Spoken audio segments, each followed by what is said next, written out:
Welcome to Super Normalized, and I'm your host, CJ. I'm always interested in hearing about your unusual story or life experience, so go ahead and reach out to me via Instagram, Facebook, Twitter, or on email. Try Supernormalized with a Z at proton.me. Now on to today's show.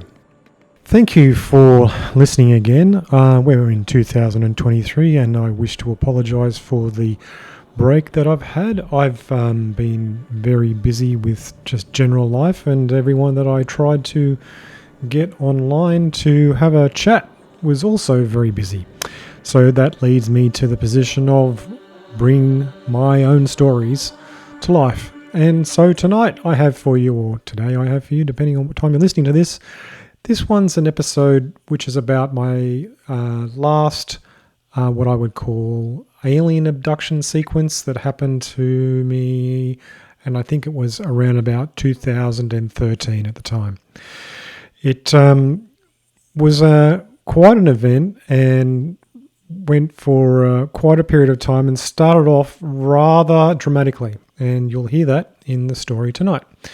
So, first of all, I should probably set the scene. So, it's 2012 that I met Miss K. I'll use Miss K because that's a good pseudonym.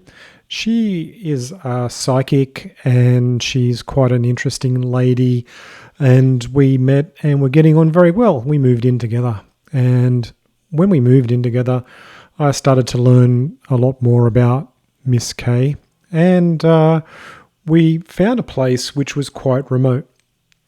So Miss K tells me once we started to get to know each other that she actually had abduction experiences as a teen, and they were always terrifying because they were inseminating her, getting her pregnant, and then coming back later on and abducting her and taking her babies. Now, this happened to her many, many times, and it left her with a lot of PTSD, anxiety, and the side effect was that she actually had a ramp up in psychic ability, which I have read since is quite common for people who are experiencers of such things.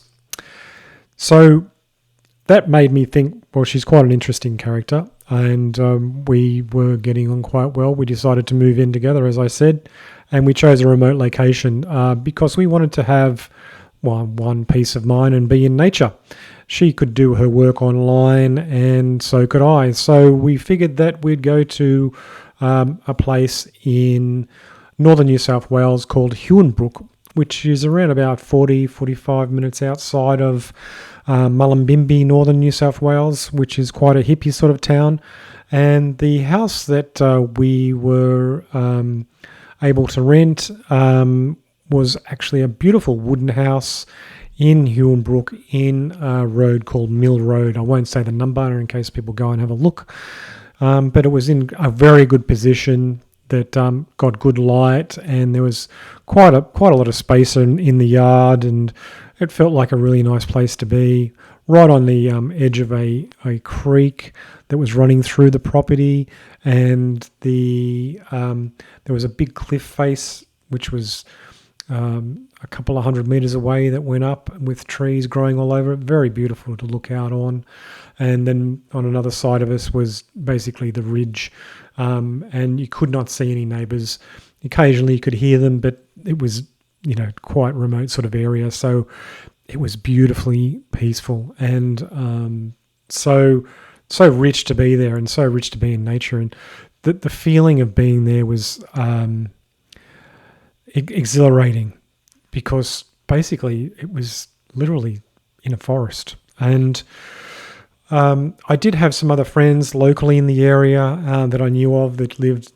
A close friend living nearby was around about 5 k's away, which was, quite a way away. So, no one was really close. And, all you have around you was like forests and a road, and you'd hear people drive past sometimes, but most of the time you didn't hear anything at all. And maybe a plane would go over once a week. Otherwise, you'd have absolutely perfect stars and the sky to look at night. So we're here. We've just moved into this place. The internet's not on properly yet. I've got a modem which is working a bit dodgy.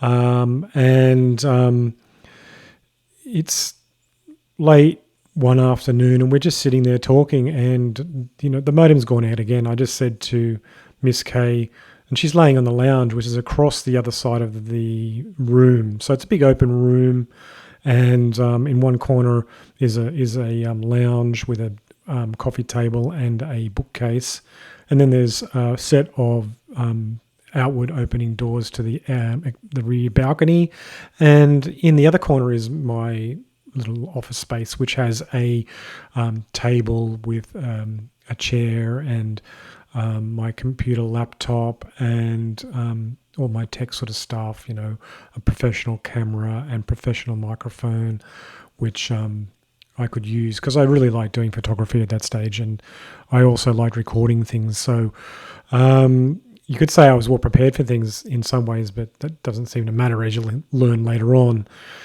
And with all of that, we're sitting there. The modem's just gone a bit wacky. I think it was one of the first 3 nights we were there, and I'm talking to her, and I just go outside because I actually have this modem sitting up in a position to get reception. It's a wireless modem, so it gets it from a mobile tower a long, long way away, and that's the reason why it's a bit spotty. So sometimes you've got to move it around to get even the barest of signal. And in this time, I'm still talking to her, and I'm just walked out. It's less than 45 seconds that I've moved the modem in the tree, and I come back, and on the other side of the room, like I haven't heard her move, and this is a wooden floor, so you hear everything. Every single step of everybody you hear. And she hasn't moved. She's still laying in the same position on the lounge. She's still talking to me. And I come back around and I walk into the door and I said, "How did you open those doors?" And she said, "What do you mean?" And she looks up and the doors are open around the other side of the bookcase from where she's sitting. And she would have had to get up and walk at least 3 meters to go and open those doors. She didn't. And those doors are wide open. And I said, "How did those doors open?" She says, "I didn't even hear them open." And I said, "I didn't hear them open either. And I didn't open them." And we're a bit dumbstruck. So we closed the doors, and, most people would probably think, "Oh, it's nothing, just the wind." There's no wind. This just happened. It's just one of those things that happened. And it made us think, well, that's a bit strange. So living in this house, it's a bit unusual. And lots of little things like this start happening over and over. And it's not really unsettling. It's more, if anything, just curious to note. That's the way I'll put it, curious. It made us think, wow, this is really quite interesting and strange. And this is an older house, so there's no toilet inside. You actually have to go outside to the outhouse, which is a pit toilet, and it's, old. And it's open to one side to the forest. And so basically, you go and do your business and you look outside while you're doing that. And if you've got to go there at night, you've got to take a torch and you've got to watch out for the spiders, because literally there's spiders everywhere. And it's quite an adventure and a test of nerves. So we have a lot of torches. We keep them in the drawer, and all for this reason. So we've got lots of torches. We have blackouts here. It's remote. So things like that are sort of fairly normal. And you get used to living like this, and it's an experience to be there, and we are enjoying the experience. And then we start to notice, even in the first week, an extra ramping up of things. And what I mean by ramping up of things is, we're sitting, in the lounge room one night, watching something on TV or whatever we're doing, and we hear a sound, and it sounds like footsteps across the roof. Now, the roof of this house is old corrugated steel, and I am like looking at it going, what the hell? It's impossible to walk on this without making a sound. So whatever it is walking across the roof, and it is clear the sound that it is making. And I say to her, "Can you hear that?" So I'm sure that I'm not crazy. And she says, "Yeah, I can hear that." And I said, "Okay, you can point to where you think you're hearing it come from." And she points, and I'm like, that's exactly where I'm hearing it come from. And we go and stand in different positions in the room. We can still hear it, and it's walking around and across. It walks across the roof, and it walks back across the roof, and we're like, what the hell is going on here? And it's obvious that it's bipedal. It actually sounds like footsteps, and it sounds like footsteps of something pretty big. I don't know how big, but it could be pretty big, but not big enough to fall through the roof, obviously, because otherwise it would have. And I say, look, I've got to find out what this is. And she said, yeah, that's a good idea. Just go outside. And I said, yeah, I know. I can probably just go over to here. And there's another little position in the yard where it raises up to a little mound, and I could stand on that and have a look. And you get the bright torch and shine it across the roof and see if I can see anything. And so I do that. And I walk outside and I stand on top, and she's pointing to where it is inside the house. And I can see her through the window. And I'm shining the torch where she's pointing, and there's nothing there at all.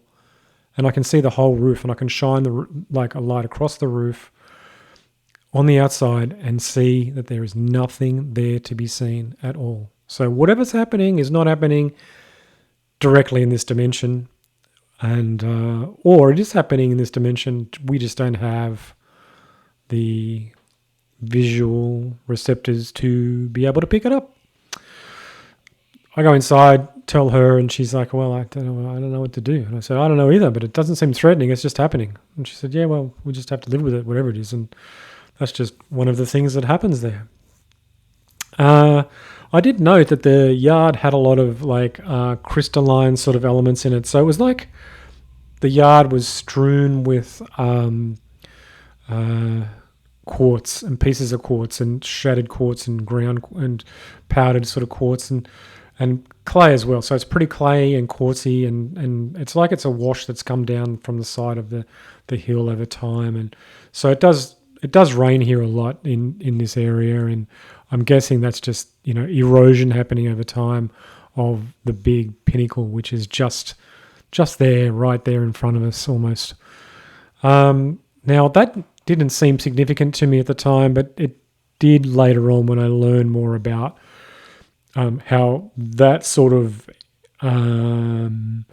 crystalline grid can actually bring more of the what can we call, I don't know, psychic events, paranormal events, supernatural events. So anyway, this is all tying together in some sort of strange way for me as I'm living there and learning things.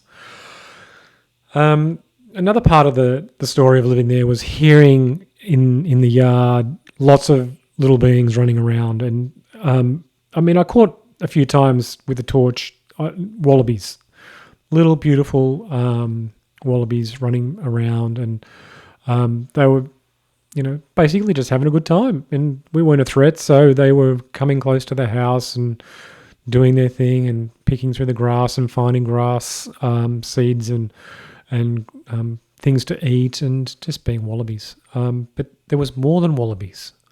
And what I mean by that is that we actually heard over in a large tree at the back, which had a lot of fallen sort of foliage around it, and also dropped sort of roots. It was a fig tree, so it had this sort of root structure that came out of it and came down as well. And there's things running around in it at night, and this was happening almost every night, and it was like a riot of fun for whatever was doing it. And I got the courage up a few times to get out there and see what's going on, and no matter what I did, there was nothing to be seen. And well, maybe not with my eyes, but maybe I wasn't receptive to it, I wasn't able to see it, but it was still there, and it was still happening every time we turned our back or turned away. And that was quite a common sort of part of the effects of all this. So, I'm living there, we're living there, it's nice, and we do have these strange things going on, and I do have to do some things in the yard one day, and I go out to check on, I think was an irrigation pipe or one of the pipes that brought water to the house, and I'm walking back from the corner of the yard across, and I walk, it's a summer's day, it's beautiful, and there's warmth in the air, you can smell like flowers in the breeze. It's sort of just beautiful, and I'm sort of awestruck by how nice this is. And also just enjoying it as I walk back to the house and with a smile on my face, and I step into a ring of flowers. Now, this little ring of flowers was about probably maybe about 2 meters across, which is about, I don't know, maybe 3.5 feet. And it's it looks like little orchids, and they're maybe about 30 centimeters, close to 1 foot tall, all the way around. Beautiful little orchids, all in a circle. And as I step into them, but I'm doing this, I've got to tell you this, I didn't know I was inside them until I stepped out. But when I stepped into them, I suddenly hear this voice, and this voice is singing in a language that I don't instantly recognize, but feels really, really familiar. And it's like so beautiful. I'm thinking, why is Miss K singing in this voice, or singing, and she's singing this song that sounds like another language? I'm not sure I understand what is going on, is sort of what came to mind. And I was just awestruck with the beauty of the way this was being articulated. And I thought it was Miss K, and I yelled out, "Miss K, are you in the outhouse, or are you over near the fridge?" And Miss K yells out from the house, "No, I'm not. I'm inside. I'm in the gym room." And I said, "Okay." And then the voice, as soon as I asked the question, the voice pretty much had stopped singing. And I then stepped out of the ring, and I looked, and I was like, "Oh, look at that. That's a fairy ring." Now, the good neighbours are known for making contact when you step into these rings. And I was definitely inside that ring when that voice had come up. And I was totally dumbfounded as to how this voice was transmitted to me. It just seemed like it was more than real. It was just, well, I don't know. It was definitely real. And the beauty, that's the other thing that got me, was the beauty of this voice. And I just wish I could hear it again. That's how beautiful it was.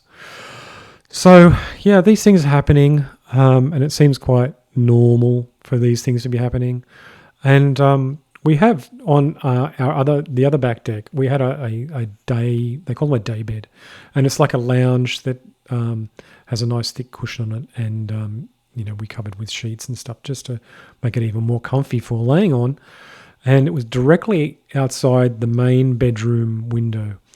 Now, when we went to bed at night, we always closed our blinds, even though we're in the forest. I mean, to me, that just feels more normal to do that. And, I'd lived mostly in a city, and, I don't want people looking in on me. So for me, even though I'm in nature, I was doing that. And the windows closed, but there was a tiny slit, in these curtains sometimes.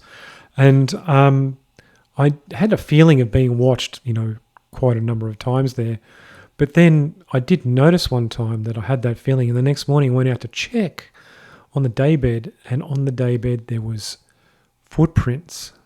Now I won't say they were, I don't know what they were, but they were definitely footprints, and they looked like they were about baby size, and they had walked over to that position to be able to look through the slit in the curtains, and had then walked off in another position off the bed, and then that was it. And those footprints were there, and I saw them there. And I called Miss K and I said, "Can you see what that is?" She goes, "Yeah, they're definitely footprints." And I said, "What's doing this?" I got no idea, but it's very strange and very interesting at the same time. So you get the idea, this place is well haunted by something interesting, and we're sort of getting used to it because it's happening so often. We've got the thing walking across the roof. We've got the beings playing in the yard, beings playing in the backyard tree. Even one time I was out at one night and just sitting and listening, and it sounded like somebody mimicking bird calls at night as if to signal to each other. And I thought, what is that? That sounds like a signal. And then you hear a call back from further away. Who is making those sounds and what are they doing it for? It sounded like it was coming from down in the creek, which is just down over the hill, on the same property, but it's maybe about 150 meters down the hill. And no idea yet again. Now, all of this seemed to be ramping up towards something because there was quite a frequency to it, and the frequency was noted to be becoming more often, to say the least. And a part of that was one small event that was happening over and over was on we had another entryway, which was, we called it the other second back step, and it had a step down, and then under that step down was a mat. And so sometimes I'd walk through that way because I walked into the gym. It was just like a direct way into the gym from outside, or if you're in the gym to go outside to go out to the outhouse. So the door wasn't used often, so, but when it was used, it was used. But we had a mat there for it. And I noticed that, because I'd go around doing the usual chores, I'd noticed in the morning sometimes there was a pile of rocks, and the rocks were literally taken straight from the garden right there in front of that room. The garden went around the side of the house a little bit, and it was a pretty rocky sort of garden with beautiful flowers growing in it. And whatever had put those rocks there had gone to that garden, scooped up a handful, and made a little pyramid-like mound, a conical pyramid-like mound. And it was done intentionally to get our attention. It got our attention. I noticed it one day, swept it away. Next day, it's back. I was like, okay, there's something else here. So this happened every single day for a couple of weeks, and I thought, well, look, I would really like to capture this being on video or something somehow. So I set up a computer with a camera just to record all night, and as soon as I set that camera up, completely stops. No more little mounds, which to me was a bit sad because I wanted to make contact with them, and maybe I should have chosen a different way.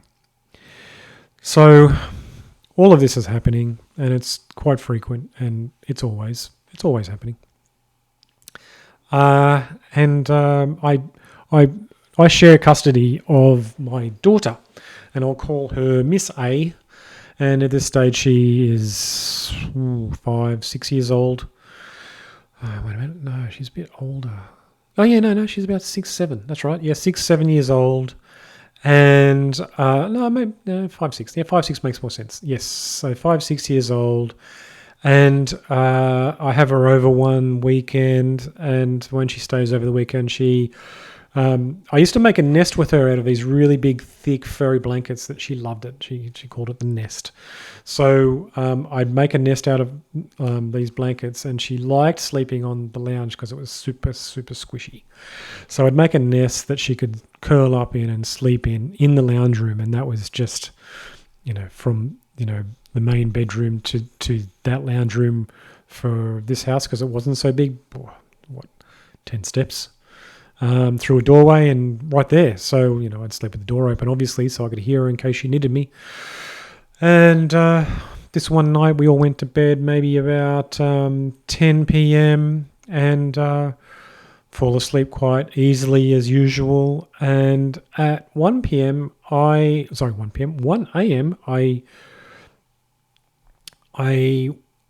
in like a state where I wake up instantly, and when I mean by instantly, it's like I wasn't asleep, and I sit upright, and it wakes up Miss K, and she's like, what? And I point towards where the ridge is outside because it's directly in front of the window where I'm pointing, and I say, they're here. And she says, who's here? And I said, I don't know, but they're here. And then you start to hear a sound. And it's an electric whirring sound, like a really loud whirring reverberation sound. Now, I had never heard anything like this, and it was polyrhythmic and loud, really loud, so loud that it was bouncing off the edges of the valley. And you could hear it everywhere. I mean, I could hear it and then the echoes of it in the valley. And it is so loud, and I know it's coming where we are. And I don't know why that is, but it's definitely coming here. And I said to Miss Kay, I said, it's coming here. And she goes, what is coming here? And I said, I don't know. It's coming here now. And we go into the lounge room, and it comes directly over the house. You can hear it arrive, and it stops over the house, and the house feels like the air feels like it's electric. I turn the light on in the lounge room because my daughter's in here, and she's awake, and she stands up. She climbs out of bed, and she stands up, and she's standing with us, and we're all standing there just looking at each other. We're stunned. We're like, what's going on? And we're just looking at each other, and I said, I don't know what this is. And she goes, I don't know what this is either. And I'm thinking, can't be a plane. It's just, why would you feel electricity like this? And also thinking, I hope this isn't making us ill, because I've read stories of people having contact experiences and then getting radiation sickness afterwards. And I'm worried about that because there's a lot of electricity in the air. And I'm thinking, no, I don't know what this is. I don't know what this is. And my daughter grabs me by the hand, and she says, Daddy, turn the fan off. Now, she thought it sounded like a fan, because it did sound like rushing sort of wind, but like a whooshing, but polyrhythmic, reverberating whooshing sound. It's very hard to describe. And it's doing this for at least, 2 to 3 minutes. And, on my table is a professional camera and a professional microphone. And at no stage do I think to go outside to have a good look. And at no stage do I think to go outside and take a camera and a microphone and record something. It just doesn't even enter into my mind. So this is happening. We're all sort of like in a strange sort of shock. Feels like the air is soup, like electrical soup, and we're in it. And then it starts to move away, and the reverberations... we can hear moving. I walk across the valley in the direction of another house, and I hear it going over to another house, and sort of sounds like it's stopping there too. And we're like, well, what's this? What actually is happening?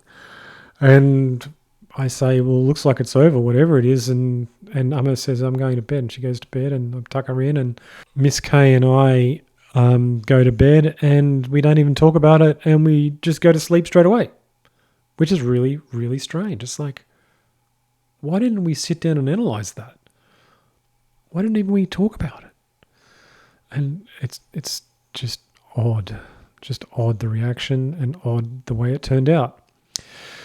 The next day, I go to, I get online, and I'm talking to my friend who's in the UK, and I mentioned to him what happened, described the whole event from my perspective, and he's quite stunned. And I wish he had kept the text of our conversation. It was on Skype at the time. That's how old this is, and Skype chats were pretty easy to copy and paste. And but I didn't even think to do that either, and back it up somewhere. It's just sort of strange that I didn't think to record any of this, and I'm doing so now. I mean, the memory came to me later on about this, and even more so, and just seems pertinent to get out there and talk to people and tell people about it. So my daughter doesn't have any recollection of this. I asked her the other day, and I don't know Miss K anymore.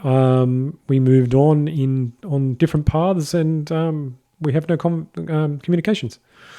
So I can't really ask her about it. But yeah, these things happened, and they happened to me. And I've got to say, that was just the start of the abduction sequence.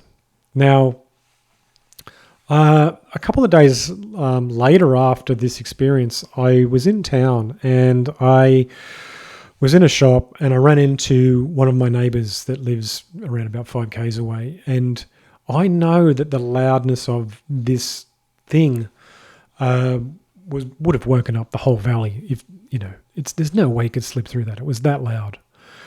And I said to her, on last Friday, did you hear anything about this time? And she said, nope, slept all the way through, nothing at all. Really good sleep. I remember it. And I was stunned. I was like, wow, okay, so I don't know what's going on here. It's like this might have been just for certain select people. A few weeks later, I heard it again, but it didn't come to our house. And I did attempt to record it at the time, and by that time it was too far away to pick up on my microphone, and I couldn't see anything. It wasn't visible to the eye when I ran outside, and it could have been because it was flying low and there were a lot of trees in the way. Flying, maybe that was an assumption. Who knows what it's doing? Whatever it is, it's moving. Then this was the start of something that was even bigger. Now, we lived there for another, I think it seemed like about 9 months, I think. And during that time, something strange started happening every single night. Now, we'd go to bed just like normal and everything seemed normal. And each night at exactly 3 a.m., we'd sit bolt upright and I said, are you awake? She'd go, yeah, I'm awake. And I said, oh, okay, well, I'm just going to go to the bathroom. She said, yeah, me too. And we both got up. We'd go to the kitchen and I'd pull open the kitchen drawer that had the torches in it and every single torch was turned on. And I just looked at her and I said, look, I got to say, I think we've been abducted again. And she said, yeah, it looks like it. And so that happened every single night for months on end. And we know the torches were turned off and we have no idea what happened, but we don't remember. It's like we weren't allowed to remember. But it was happening over and over and over.